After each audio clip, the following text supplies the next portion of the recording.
بسم اللہ الرحمن الرحیم الحمدللہ وکفا وسلام علی عبادہ الذین اصطفیٰ اما بعد۔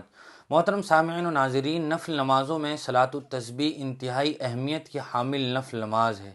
جناب نبی کریم صلی اللہ علیہ وسلم نے اپنے محبوب چچا حضرت عباس رضی اللہ تعالیٰ عنہ کو بطور تحفہ یہ نفل نماز سکھائی تھی اور اس کی اہمیت تمام صحابہ اکرام کو بتائی تھی۔ بہت مشہور فضیلت ہے اس کی۔ اللہ تبارک و تعالیٰ اس کی برکت سے انسان کے چھوٹے بڑے اگلے پچھلے جان کر کیے ہوئے اور انجانے میں کیے ہوئے گناہوں کو معاف فرما دیتے ہیں۔ صلاۃ التسبیح کے بارے میں حضور نے فرمایا تھا کہ اگر ممکن ہو سکے تو اس نماز کو روزانہ پڑھنا چاہیے۔ روزانہ نہیں تو ہفتے میں ایک مرتبہ، ہفتے میں نہیں تو کم از کم مہینے میں ایک مرتبہ، مہینے میں نہیں تو سال میں ایک مرتبہ، اور اگر آدمی سال میں بھی اس نماز کو نہ پڑھ سکے تو کم از کم زندگی میں تو ایک مرتبہ اس نفل نماز کو پڑھنے کا اہتمام کرنا چاہیے۔ اور آدمی کے لیے 35 منٹ 40 منٹ نکالنا کوئی مشکل نہیں ہے، نہ آدمی تھکن سے چور ہو جائے گا۔ اور جب ہمارا خود کا اس میں دنیاوی اور اخروی فائدہ ہے تو ہمیں ضرور اس نفل نماز کو پڑھنے کی کوشش کرتے رہنا چاہیے۔ بہت ساری راتیں ایسی آتی ہیں سال بھر میں جن میں عبادت کا ماحول بھی ہوتا ہے، چھوٹے بڑے نوجوان بوڑھے سبھی عبادتوں میں مشغول ہوتے ہیں، تو آدمی آسانی کے ساتھ اس نفل نماز کے پڑھنے کا اہتمام کر سکتا ہے۔ رمضان المبارک میں بطور خاص اخیر عشرے میں، شب قدر میں تو بطور خاص اس کو پڑھا جا سکتا ہے۔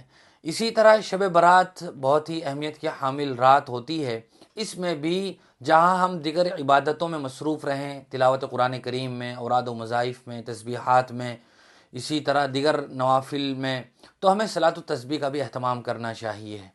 اللہ کے رسول صلی اللہ علیہ وسلم نے بھی بذات خود اس نفل نماز کا اہتمام کیا ہے، لہذا ہمیں بھی کرنا چاہیے۔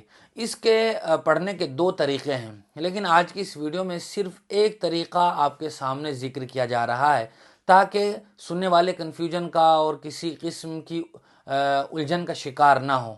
اگر ایک طریقہ ہم ذہن میں بٹھا لیں گے تو آسانی کے ساتھ ہم پڑھ لیں گے، ڈسٹرب نہیں ہوں گے۔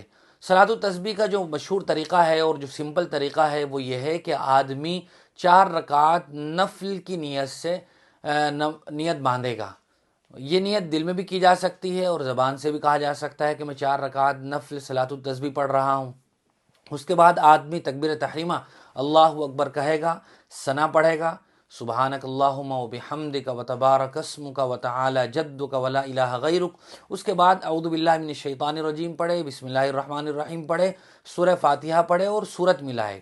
سورت ملانے کے بعد رکوع میں جانے سے پہلے تیسرا کلمے کے نام سے جو تسبیح مشہور ہے وہ پڑھنی ہے، سبحان اللہ والحمد للہ ولا الہ الا اللہ واللہ اکبر۔ عام طور سے اتنی تسبیح لوگ پڑھتے ہیں، لیکن اگر پورا کلمہ پڑھ لیں ساتھ میں ولا حول ولا قوت الا باللہ العلی العظیم پڑھ لیں تو بہت اچھی بات ہے، وہ بھی ہم پڑھ سکتے ہیں۔ لیکن عام طور سے سبحان اللہ والحمد للہ ولا الہ الا اللہ واللہ اکبر تک پڑھا جاتا ہے۔ تو یہاں تک ہمیں 15 مرتبہ رکوع میں جانے سے پہلے اس تسبیح کو پڑھنا ہے۔ پھر رکوع میں جائیں گے، رکوع میں جانے کے بعد حسب معمول رکوع کی تسبیح پڑھیں گے 3 مرتبہ کم از کم، سبحان ربی العظیم۔ اس کے بعد ہمیں 10 مرتبہ اس تیسرے کلمے والی تسبیح کو پڑھنا ہے۔ پھر ہم رکوع سے اٹھیں گے تو جب کھڑے ہوتے ہیں اسے قومہ کہا جاتا ہے، اس قومے میں یہ تسبیح 10 بار پڑھنی ہے۔ 10 بار پڑھنے کے بعد پھر ہم پہلے سجدے میں جائیں گے، پہلے سجدے کی تسبیح پڑھیں گے کم از کم 3 مرتبہ سبحان ربی الاعلیٰ۔ اس کے بعد پھر ہمیں 10 مرتبہ اسی تسبیح کو پڑھنا ہے۔ پھر ہم پہلے سجدے سے اٹھ کر بیٹھیں گے جس کو جلسہ کہتے ہیں، اس جلسے میں ہمیں اس تسبیح کو پھر 10 بار پڑھنا ہے۔ پھر ہم دوسرے سجدے میں جائیں گے، دوسرے سجدے میں سجدے کی تسبیح پڑھیں گے، پھر ہمیں اس تسبیح کو 10 مرتبہ پڑھنا ہے۔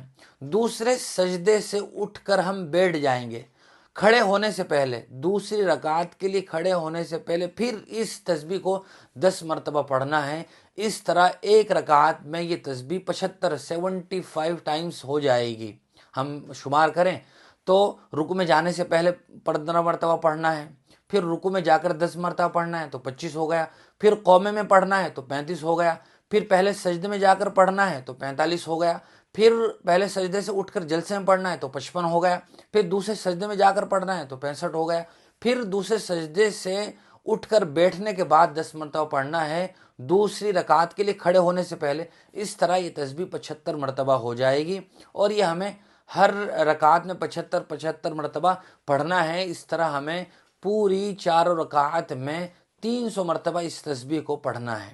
بہت سی مرتبہ ایسا ہو جاتا ہے کہ آدمی کسی ایک رکن میں پڑھنا بھول بھی جاتا ہے، جیسے رکن میں پڑھنا تھا بھول گیا، اب اسے اگلے رکن میں یاد آ جائے تو اگلے رکن میں پچھلی چھوٹی ہوئی تسبیح کو ملا کر پڑھ سکتا ہے۔ مثال کے طور پر کوئی آدمی قومے میں گیا، رکوع سے کھڑا ہوا، قومے میں کھڑا ہوا تھا لیکن بھول گیا اور سیدھا سجدے میں چلا گیا، تو قومے میں جو تسبیح چھوٹ گئی تھی 10 مرتبہ پڑھنا، اسے سجدے میں ریکور کر لے، سجدے کی تسبیح پڑھے اور پچھلی چھوٹی ہوئی تسبیح پڑھے، اس طرح 20 تسبیح پڑھ لے، یعنی ایک رکعت میں 75 کا عدد پورا کر لے، تو یہ تسبیح صلاۃ التسبیح والی جو نفل نماز ہے یہ ہماری پوری ہو جائے گی، اور انشاءاللہ اس کا جو اجر و ثواب حدیث میں بیان کیا گیا ہے ہم اس کے مستحق ہوں گے۔ یہ بہت ہی اہم نماز ہے، ہمیں ضرور اس کے پڑھنے کا اہتمام کرنا چاہیے اور اپنے دوسرے ساتھیوں کو بھی سکھانا چاہیے۔ بہت سی مرتبہ آدمی کو یہ نماز سمجھ میں نہیں آتی ہے، تو ہم کوشش کریں جس کو سمجھ میں نہ آ رہی ہو اس کو ہم بٹھا کر آسانی کے ساتھ سمجھا دیں۔ ویڈیو سے تو بہت سی مرتبہ سمجھ میں آ جاتی ہے، لیکن کسی کو تب بھی سمجھ میں نہیں آتی ہے تو ہم بٹھا کر اس کو سمجھائیں کہ اس طرح پڑھنا ہے۔ تو امید ہے کہ انشاءاللہ ہم ضرور اس نماز کو پڑھیں گے اور جو ثواب کا وعدہ ہم سے کیا گیا ہے اس کا ہم ضرور مستحق بنیں گے۔ اللہ مجھے بھی آپ کو بھی عمل کی توفیق نصیب فرمائے۔